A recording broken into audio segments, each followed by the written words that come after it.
台南的美家公安宫让72档过来做节，各大宫庙是有上百个顶头咧迎闹热，互人讲做是府城今年上大的科技。其中高背景建安宫这开基太子爷归属金光闪闪，是有超过150两的黄金。另外呢，也有一寡收藏百年的古董甲陶器，也拢展出来，互大家会当看好高开。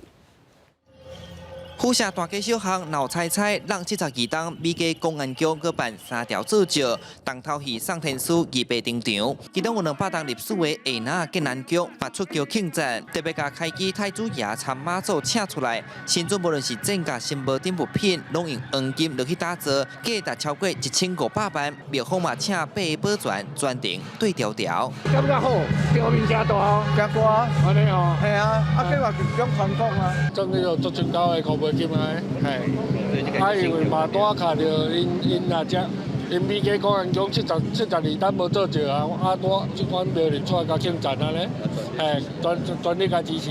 其他庙宇嘛输人毋输阵，像开基万福庵嘛搬出日本时代陶器参娘线，那关圣湖嘛甲全台唯一的童子爷公请出来祝福，这就像一场文化嘉年华。找内底庙里遮一寡古物吼。 拄啊找到这较早差不多100当前的迄个物件，所以讲要分享给大家。上天书是府城造就重要的传统科艺之一。本书讲述者讲，130年前清朝末期的《安平关杂志》就有记载，若现金较济，就用纸糊的天书；现金少的，就去天公庙请，嘛通看到台南高礼数的特性。府城人就是重感情、重交陪、爱民主。